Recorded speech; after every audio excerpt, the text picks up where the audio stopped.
শ্রোতা বন্ধুরা কেমন আছেন? আশা করি ভালোই আছেন। আমি হাসান।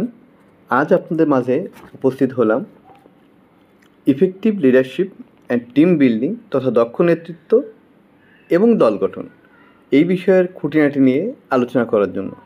আপনাদের মূল্যবান মতামত কমেন্টস বক্সে দিয়ে দিন আমাদের ভবিষ্যতে উন্নতির জন্য। বন্ধুরা আসুন তবে আলোচনা শুরু করা যাক। এখন আমরা আলোচনা করব ইফেক্টিভ লিডারশিপ অ্যান্ড টিম বিল্ডিংয়ের ভূমিকা নিয়ে। দক্ষ নেতৃত্ব এবং দল গঠন যে কোনো প্রতিষ্ঠানের সাফল্যের জন্য অপরিহার্য। নেতৃত্বের কাজ কী? নেতৃত্বের কাজ হলো ব্যক্তিদের দিক নির্দেশনা দেওয়া, প্রেরণা দেওয়া এবং তাদেরকে লক্ষ্য অর্জনে ক্ষমতায়িত করা। আর দল গঠন হলো শক্তিশালী সহযোগিতামূলক দল তৈরির উপায়। একজন ভালো নেতা কী করেন?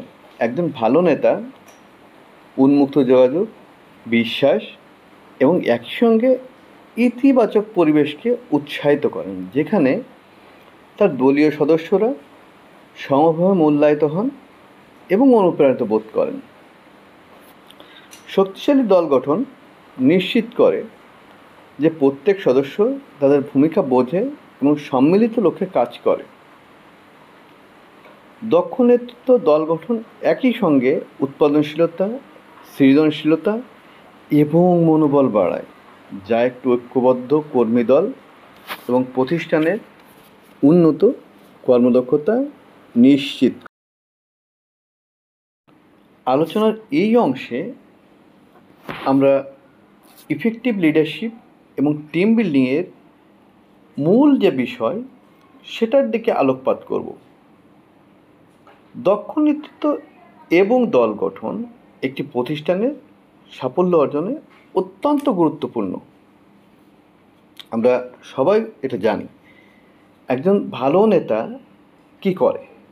একজন ভালো নেতা তাদের দলকে অনুপ্রাণিত করে এবং লক্ষ্যগুলো স্পষ্টভাবে নির্ধারণ করে, সঠিক দিক নির্দেশনা প্রদান করে এবং একটি সহায়ক পরিবেশ তৈরি করে। নেতৃত্ব শুধুমাত্র আদেশ দেওয়ার মাঝে সীমাবদ্ধ নয়, এটা একটা অনেক বড় ব্যাপার। এটি অন্তর্ভুক্ত করে সক্রিয়ভাবে শোনা, দলকে ক্ষমতায়িত করা এবং বিশ্বাস ও সহযোগিতার সংস্কৃতি প্রচার করা। দল গঠন মূলত শক্তিশালী ঐক্যবদ্ধ দল তৈরি করার পরে কেন্দ্রীভূত, যেখানে প্রত্যেক সদস্য তাদের ভূমিকা বুঝতে পারে এবং সাধারণ লক্ষ্য অর্জনে অবদান রাখে। নেতারা যখন দল গঠনে বিনিয়োগ করেন তখন তারা তাদের দলের সমস্যার সমাধানের দক্ষতা, সৃজনশীলতা এবং দায়িত্বশীলতার মানসিকতা বাড়াতে সহায়তা করেন। আমাদের বুঝতে হবে নেতৃত্ব এবং দল গঠন একে অপরের পরিপূরক। একজন নেতা যিনি তার দলের সাথে শক্তিশালী সম্পর্ক গড়ে তোলেন, তিনি তার দলের সদস্যদের ব্যক্তিগত দক্ষতা এবং দুর্বলতাগুলো আরও ভালোভাবে বুঝতে পারেন, যা কার্য বরাদ্দ এবং সামগ্রিক উৎপাদনশীলতা বাড়াতে সহায়ক হয়। এছাড়া নেতারা কী করেন? নেতারা এমন একটি পরিবেশ তৈরি করেন যেখানে দলীয় সদস্যরা শিখতে পারে, বৃদ্ধি পেতে পারে এবং দলের সাফল্যে অবদান রাখতে পারে। এর ফলে কী হয়? এর ফলে একটি ইতিবাচক কর্মপরিবেশ তৈরি হয়, যা মনোবল বাড়ায় এবং কর্মী পালনের হার হ্রাস করে। আমরা যদি পুরোটা জিনিস সংক্ষেপে বুঝতে চাই তাহলে বলতে পারি দক্ষ নেতৃত্ব এবং দল গঠন উন্নত কর্মদক্ষতা, উদ্ভাবন এবং আরও নিযুক্ত কর্মশক্তির দিকে পরিচালিত করে, যা শেষ পর্যন্ত প্রতিষ্ঠানের লক্ষ্য অর্জনে সহায়ক হয়।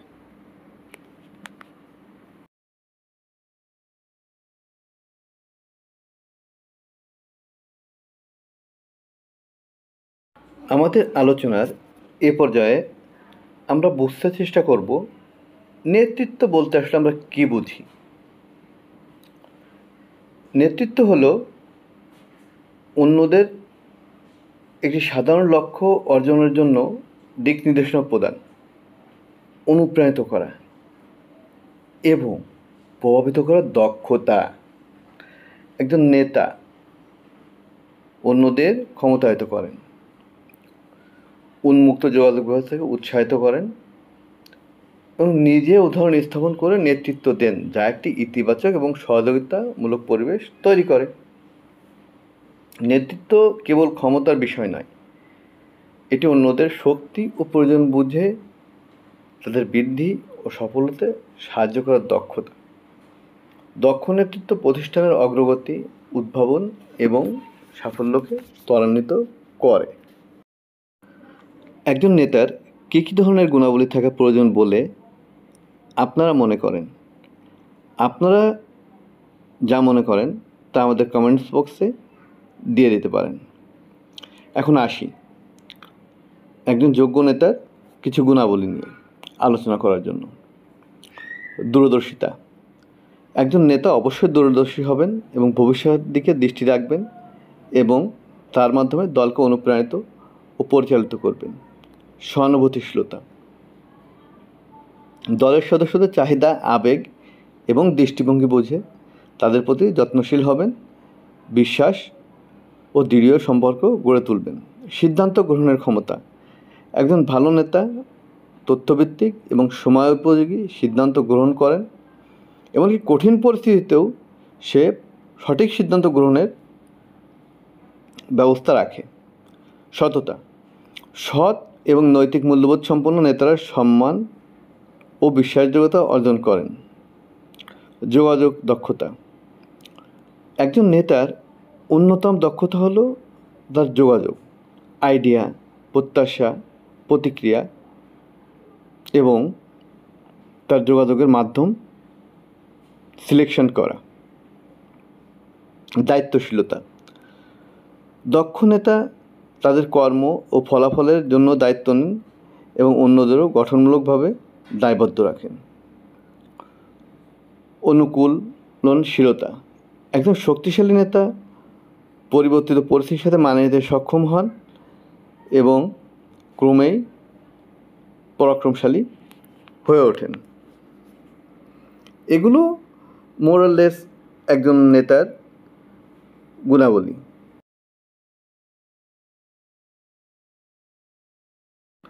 আমাদের আলোচনা কেমন লাগছে সেটা অবশ্যই কমেন্টস দিয়ে আমাদের জানান এবং আমরা কিভাবে আরও নতুন নতুন বিষয় আপনাদের সামনে আনতে পারি সেগুলোও অবশ্যই আমাদের জানান। আমাদের চ্যানেলটি সাবস্ক্রাইব করে দিন, লাইক দিন। এই পর্যায়ে আমরা আলোচনা করব ওপেন অ্যান্ড অনেস্ট কমিউনিকেশন, বা আমরা যদি অন্যভাবে বলি খোলামেলা এবং প্রকৃত যোগাযোগ। যোগাযোগ দক্ষ নেতৃত্ব এবং দলীয় সহযোগিতার ভিত্তি। প্রকৃত এবং সৎ যোগাযোগ বিশ্বাস, স্বচ্ছতা এবং একটি সুন্দর কর্মপরিবেশ তৈরি করে। দলের সদস্যদের প্রতিক্রিয়া উৎসাহিত করা, নিশ্চিত করে যে সকলের মতামত এবং উদ্বেগগুলো শোনা হয়, যা অন্তর্ভুক্তি ও সম্মানের একটা অনুভূতি তৈরি করে। সক্রিয়ভাবে শোনা একইভাবে গুরুত্বপূর্ণ, কারণ এটি নেতাদের এবং দলের সদস্যদের একে অপরের দৃষ্টিভঙ্গি বুঝতে, চ্যালেঞ্জগুলো চিহ্নিত করতে এবং একসাথে সমাধান খুঁজে পেতে সহায়তা করে।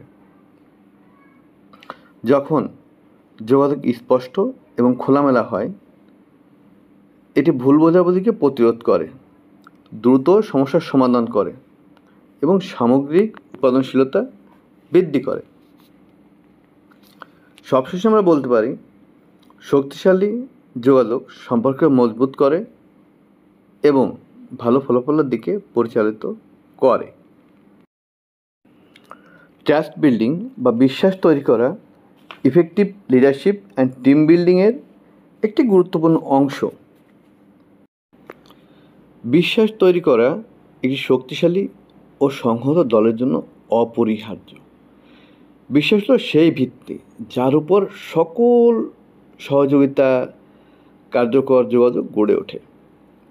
বিশ্বাস গড়তে নেতাদের তাদের কর্মকাণ্ড ও সিদ্ধান্তে স্বচ্ছতা অগ্রাধিকার দিতে হবে যাতে দলের সদস্যরা প্রাপ্ত তথ্য এবং মূল্যবান বোধ করেন।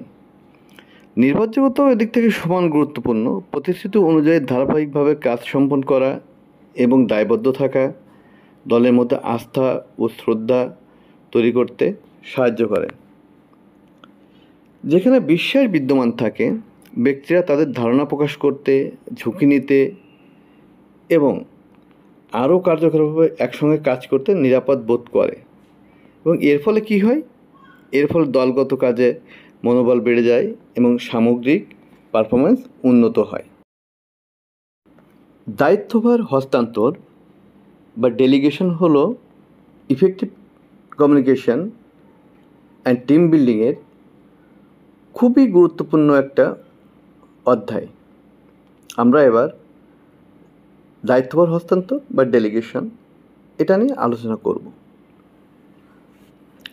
দক্ষ নেতারা দলের সদস্যদের শক্তির উপর ভিত্তি করে কাজের ভাগ করেন, যা তাদের দায়িত্ব গ্রহণের ক্ষমতা প্রদান করে।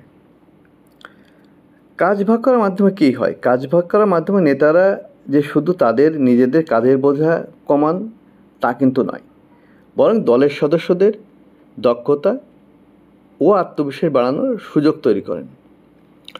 প্রতিটি সদস্যের সক্ষমতা অনুযায়ী কাজ নির্ধারণ করলে কী হয়? তারা নিজেদের কাজের প্রতি আরও দায়িত্বশীল বোধ করে এবং উদ্ভাবনী সমাধান খুঁজে পেতে উৎসাহী হয়। কাজ ভাগাভাগি একটি বিশ্বাসের পরিবেশ তৈরি করে। একটি বিশ্বাসের পরিবেশ তৈরি করে যেখানে দলের প্রত্যেকে নিজেকে গুরুত্বপূর্ণ ও মূল্যবান বলে মনে করে। এর ফলে কী হয়? এর ফলে কর্মদক্ষতা ও উৎপাদনশীলতা বেড়ে যায়। আমাদের হাতের 5টি আঙ্গুল যেমন সমান নয়, তেমন একটা টিমে সবাই কিন্তু সমান হয় না। সেক্ষেত্রে বিভিন্ন রকমভাবে বিভিন্ন দ্বন্দ্ব তৈরি হয়, গ্যাঞ্জাম তৈরি হয়, মনোমালিন্য তৈরি হয়। একজন প্রকৃত নেতার দায়িত্ব কী থাকে? দায়িত্ব থাকে এই যে বিভিন্ন সময়ে বিভিন্ন রকম দ্বন্দ্বের উদ্ভব হয়, এই দ্বন্দ্বকে নিরসন করা। এখন আমরা জানব একজন নেতার দ্বন্দ্ব নিরসনে কী করা উচিত। একজন নেতার দ্বন্দ্বগুলি দ্রুত ও ন্যায়সঙ্গতভাবে মোকাবেলা করা উচিত। নেতার উচিত সম্মান এবং বোঝাপড়ার একটি সংস্কৃতি গড়ে তোলা, যেখানে দলীয় সদস্যরা তাদের মতামত মুক্তভাবে প্রকাশ করতে পারে। সমস্যা উপেক্ষা না করে সময় মতো সমাধান খোঁজা এবং বড় আকার ধারণ করতে বাধা দেওয়া এবং দলের ঐক্য রক্ষা করা। সমঝোতার ভিত্তিতে আলোচনা এবং সমাধানের প্রক্রিয়া পরিচালনা করলে প্রত্যেকের মতামত মূল্যায়িত হয় এবং নেতার জন্য সমাধান খুঁজে বের করা সহজ হয়। এগুলোর ফলে কী হয়? এগুলোর ফলে দলীয় পরিবেশ আরও সুস্থ ও সহযোগিতামূলক হয়, যা কাজের মান ও সম্পর্ক উন্নত করে এবং দলকে আরও কার্যকরী করে তোলে। আমরা আমাদের আলোচনার শেষ প্রান্তে উপস্থিত হয়েছি। আমরা এখন শিখব কন্টিনিউয়াস লার্নিং বা নিরবিচ্ছিন্নভাবে শেখা। নিরবিচ্ছিন্নভাবে শেখা একটি সফল সংগঠনের জন্য অপরিহার্য। এটি দলের সদস্যদের তাদের দক্ষতা এবং তাদের জ্ঞানের উন্নতি করতে সহায়তা করে, যা তাদের ব্যক্তিগত এবং পেশাদার জীবনের ক্ষেত্রে সুযোগ তৈরি করে। এবং এক যোগ্য নেতাদের উচিত একটি শেখার সংস্কৃতি তৈরি করা, যেখানে সবাই নতুন তথ্য এবং দক্ষতা অর্জনের জন্য উৎসাহিত হবে।